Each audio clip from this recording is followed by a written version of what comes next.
Отбасылық өмірінің қайнаған қызығына тағдыр бір тамшы отамызы шуақты күндерін шоққа айналдырғанына аттай 6 жыл болды. Өзегінен тепкен өмірге өкпе артуға еш қақы жоқ екенін Ақторғын түсінеді. Мойнында 3 бала бар. Солар үшін кезіккен жұмысты шеңгелінен олжасын шығармайтын бір күтше жармасын алып, бір әулеттің 3 бірдей аманатын жалғыз өз арқылап келеді. Бар тапқан тіршілігіне тек талғажау ғана, өзін ұмытқалы қашан. Әсем мүсінді әйел екенін есіне алғысы келмесе де, түн түссе тамыры тырысып, тынысы жиілей береді. Оның бар құпиясын жалғыз жастығы ғана біледі. Сол жастығын арда бері де жұмарлап, әр жеріне бір салып әбден сарсаңға түседі де ұйқыға кетеді. Күндіз кейде ерлері көрсе денесін әлсіз діріл шарпып өтетін болды. Күндерден күн асқан сайын Ақторғынның еркектік көксеуі жиілене берді. Кейде қиялына ерік беріп, ойша әйелдік әлеміне күйеуін әкеледі. Бірақ іштегі жыбырлаған құмар құрты суық санасы су сепкендей басып тастап, өмірдің сүрлеуіне қайта салып жібереді. Бір жұмысынан шыққан соң, кеш бата екінші жұмысына жүгіріп, жан таласып жүргенде жарнамаға көз түсті. Жұмыс жайлы қылт еткен хабарламаны жібермейтін әдетіне басып, көрсетілген нөмірге хабарласты. Жат суретші натрущица қажет екенін айтты. Беретін ақысы да тәп-тәуір. Неге бармасқа? Мен онда кім танып жатыр? Жарты сағат жалаңаш отырамын да ақшамды алып үйге қайтамын деп өзімен өзі кеңесті де, ертесі кеш құрым жұмысынан шығып айтылған жерге барды. Ескілеу сары үйдің қасына келіп телефон шалды. Кіре беріңіз, 2-ші қабат, 5-ші пәтер. Ақторғын қысыла-қысыла 2-ші қабатқа көтерілді. Есікті сұңғақ бойлы, тегін бетін қысқан, түк басқан аққұба жігіт ашты. Денесі де көз тартарлықта екен. Оны шолақ жеңақ жиде содан сайын айқындап тұр. Ақторғын үйге кірді. Үйдің күлімсіз сасыған иісі жігіттің қоңыр тіршілік кешетінін аңғартты. Жігіт бөлмеге қарай нұсқап, кіре беріңіз, қысылмаңыз деді. Ақторғын ала-көлеңке бөлменің төрінде аяғы сынып бір жағына қарай қисайған диванға қарай беттеді. Оның артына ескі матадан тігілген шымылдық ілініп тұр екен. Ақторғын соның артына барып шешініп шықты. Суретші болса да еркек қой, еркектің алдында шешінбегелі қашан. Суретшіге тура қараудан ұялып, бүктетілген күйі қырымен тұрып, қайтып отырайын деп сұрады. Сіз менен ұялмаңыз, мен сізге тек материал ретінде қараймын. Тізеңізді бүгіп артқа қарай отырыңыз деді жас суретші жағымды дауыспен. Ақторғын суретші айтқандай амалмен отырды. Суретші қаламымен қағаз бетін әрлі-бері сытырлатып жатыр. Ақторғынның аяғы талып кетті. Сол кезде суретші де болды, киіне берсеңіз болады деді. Ақторғын жігіттен бір басқа бірдеңе күткендей отыра берді. Нәпсісіне 6 жылдан бері таңылған тұсауды ағытқысы келгендей, екі аяғын алдына қарай асықпай созды. Суретші оның қалауын сезгендей жайлап жақындады. Шашын сипап, қолын иығына салды. Ақторғын ер адамның есін аңсап жүргенін жасыра алмай, көзін жұмып шалқайыңқырады. Суретші жігіт екі түймемен ғана ілініп тұрған жейдесін үстінен жұлып алып лақтыра салды да, Ақторғынның мойнын ыстық жалынмен сүйе бастады. Ақторғын суретшінің жауырынан сипалай берді. Бейтаныс жігіт Ақторғынды қарулы қолмен өзіне қарай бұрып алып, қапсағай денесімен құшағына қысып, балқытып жатыр. Жігіттің ыстық лебі Ақторғынды елтіп, есер емеуіріне тартып әкетті. Суретші Ақторғынды ыстық күрең шайды еріген тәтті балдай әбден жіпсітті. Тіршіліктің темір қазығы тәніне енгенде Ақторғын өмірден тоя тала бастады. Көздің жауын алар, қос анарының делдиген екі ұшына қызған темірдей тілін тигізген сәтте көптен кенезесі кеуіп қалған Ақторғынның тамырына тоқ жүгіргендей бойы дірілдеп, ақ деп талқысып кетті. Жігіт те дене жүрісін баяулатып барып, артына қарай сұлқ түсті. Екеуі біраз үнсіз жатты. Ақторғын сол кезде жатқан ескілеу сүлгіге оранып алып, жуынуға кетті. Суретші есін жия алмай есеңгіреп жатыр. Келіншек тез киініп сыртқа шығып, көлеңке боп жабысқан өз күнәсынан өзі қашқандай қайта-қайта артына жалтақтай қарап, ширақ басын күрмеуімен күйбең тіршіліктің күймесіне қайта кіріп кетті. Шар тарапқа жайылып шайқалып жатқан алып теңіз аспанға көтеріліп кетіп, қара жерге қайтадан қара жаңбыр болып құйылғандай ма дерсің. Ұйытқып жел тұрса әуеден сарқырап су төгіледі. Алматының көшелерінде автокөліктер жүзіп жүр. Таңертең ғана күн ашық сияқты еді. Алатаудың иығына қалықтап кеп бір шөкім ақ мақта бұлт қонды да түтіліп созыла берген. Алматының алаңсыз жұрты аяқты алшаң тастап жұмыс орындарына жеткенше шулы қаланың үстінен ақ нөсер жүгіріп өтті. көшенің шаңын басып ыстығын қайтаратын болды дескен аптапқа қақталған қала тұрғындары. Енді міне, тізеден көтерілген көл дарияны кешіп үйлеріне жетуге зар болып тұр. Бұндайда қоғамдық көліктің қарасы да батады. Ал қала ішінде жолаушы табыс табатындар қызмет ақысын шарықтатып жібереді. Таксистер, бұл да өзінше таксист. Ескі Жигулине мініп алып ертелі-кеш көшеден адам аңдиды. Бірін анда, бірін мұнда жеткізіп салып қасқараядан келіп құжырасына оралады. Өзі де кәрі, жолдас Жигулиде тозып біткен. Үйде науқас кемпір жатыр. Қазір қалада не көп, жүйткіген шетелдік жеңіл машина көп, жұлқынған жастар, көліктері де жұлқына жүйткиді. Жүрістен қала бастаған Жигулидің нәпақасын олар оп-оңай қағып кетеді. Бұған бұйыртқан сол, өз қатарлы кәрі құртаң балалы әйел, бірлі жарым қалтасы шұқа студент, сараң саудагер, және бәрі бұның қыжалатты жайын жақсы білетін болса керек, барар жерінің жарты құнын айтып шіренеді. Бірінші вокзалға дейді жолаушы. Бұл басын шайқап бірінші вокзалда алсынған болады. Қанша бересің? Қанша сұрайсың? 700 теңге бола ма? Жоқ, 500 теңге. 500 теңге қай жыртығымды жамайды. Бірақ қайтар жолда біреу-міреу кездесіп қалар. Іле кетермін деп келіседі.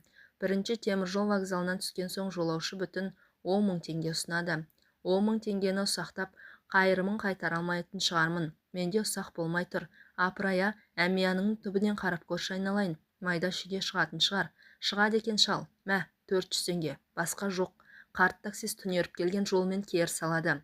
Ауа райының бүгінгі күрт құбылғанын, аспаннан нөсердің тоқтамай төгілгенін шал өзінше жақсылыққа жорған. Бұндай кезде Алматының астам тәкаппар жұрты көлік таңдамайды. Сұраған бағаға оңай келседе де тарта бер дейді. Бүгін қайткенде жолым болар деп күбірлейді ол. Жаңбыр шайған Жигулиінің терезесінен алға ұмсынып. Алғашқы жолаушы ойдағыдай жолықты. Момышұлы көшесінің бойынан отырған жігіт Достық көшесіне дейін 700 теңге бермек болған. Межелі жеріне жеткен соң тура 700 теңге алақанына салып рахметін айтып түсіп қалды. Ал енді Алып шаһардың орталық көшесін сүзіп өтсе, 700 теңгеден де артық ақша ұсынатындар шығып қалуы мүмкін.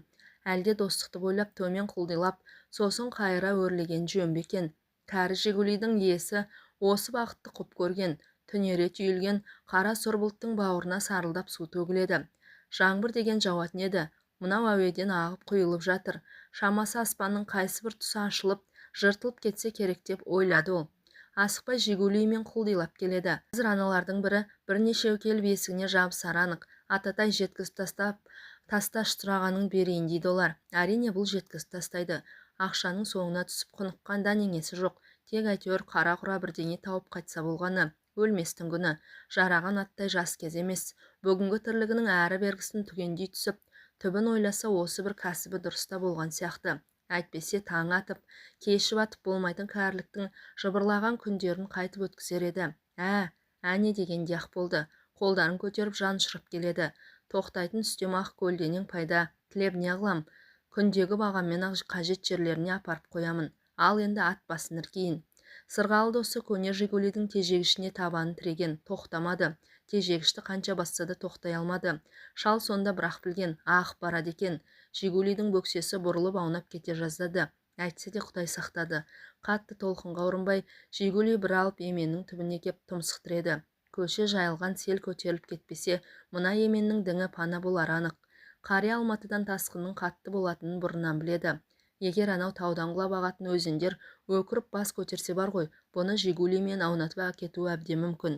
Сел машинаның дөңгелегін буырып соғып биіктеп келеді де терезесін шайып кері қайтады. Аспан күркіреп әлдебір алып адамдар таудан тас домалатып жүргендей күтір-күтір етеді. Шал темекі тұтатып кемпірін ойлаған, іле өзінің өкінішімен өтіп келе жатқан өмірінде ойлап кетті. Кемпірі бұның қойнына кемпір болып кірген жоқ әрине. Жастықтың қамсыз, мұңсыз, жауапсыз күндерінің бірінде табысыпты. Ұзаққа созбай бірден бас құрапты болды. Жылдар өтсе де сыз қабақ үнемі тұлданып ренжіп отыратын әйелге байланып та қалды. Әйелі балаға қанап балады таппады. Не бұның басына еркіндік те бермеді. Ал бұл бедеу қатыннан кете алмады. Өйткені оған жан ашитын. Неге екенін үнемі жан ашып тұратын. Оны орта жолда қалдырсам, опасыздық істеген болармын дейтін өзіне. Сол үшін үнсіз жым-жырт өмір сүруге үйренді. Кейін тіпті еті өліп кеткен. Таң қаларлығы еңкейген шағында егделіктен қарттыққа бет бұрғанда өзіне өзінің жаны ашитын шығарды. Тоқ мықынын ойнатып былқ-сылқ еткен бикештерді жетелеп, көшеде салқам күліп бара жатқан жігіттерге қызға қызғана қарайтын шал күрсініп жіберетін. Ух, шіркін жалған-ай, күрсінгенде кеудесін от қариды. Ойлап қараса өмір осы екен деп, ырғын жұрттың ортасына ырық бағып жүре беріпті. Жүріп келе жатып, жаңбыр суы шетке шығарып тастаған Жигули сияқты шоңқиып қалған түрі мынау.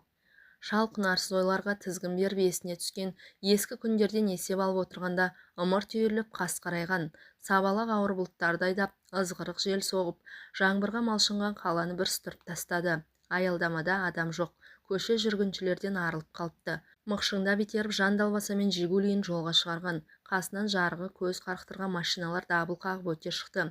Шал иығанып иленіп біткен әмиянның ішіндегі барын есептеп келеді.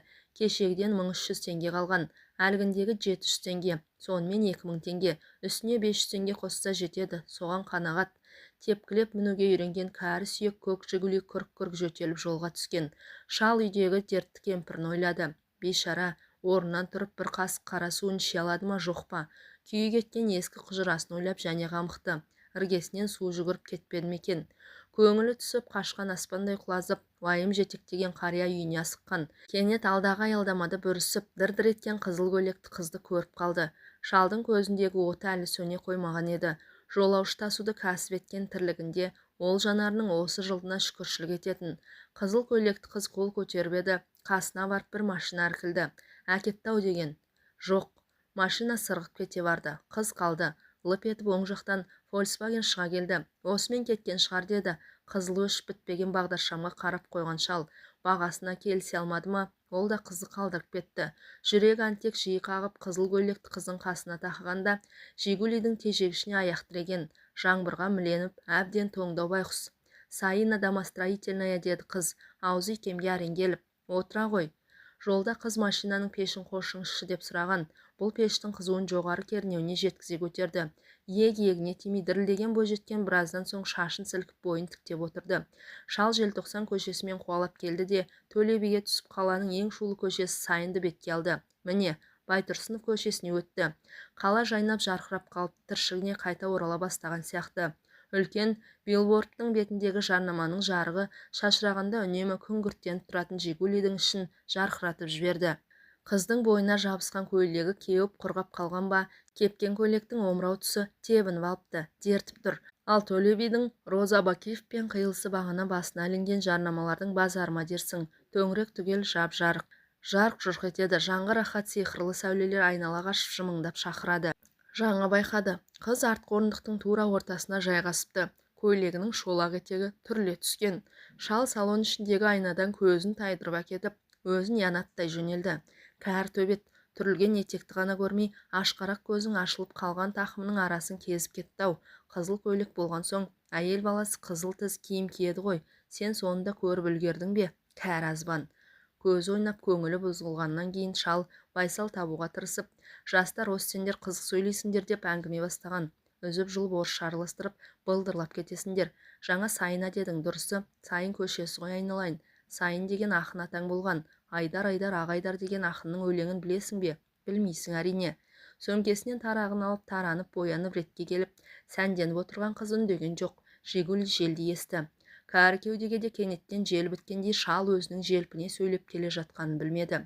Сайын мен домостроительный көшесі түйіскен тұсқа тоқтағанда қыз шалға «Сдачаңыз бар ма?» деп $100 ұсынды. «Пәле», деді шал, қалбалықтап. «Бұндай мол ақшаға қайтаратын сдач біздің қалтада қайдан болсын? 500 теңге болса бере сала ғой». «Жоқ», деді қыз салон ішінде бөксесін бұрып тастап. Содан соң саусағының арасынан қысқан $мен шалдың мойнын қытықтады. «Мен теңге ұстамаймын.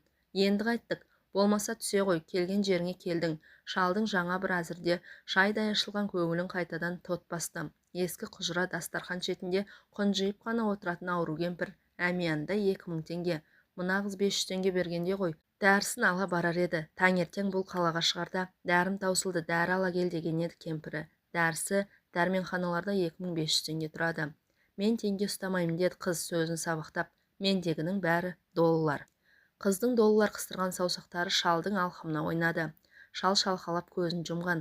Қыз шал отырған орындықтың сыртынан артылып кеп, жүрегі атқақтай соққан кәрі кеудені құшағына алды. Демі жалынатады.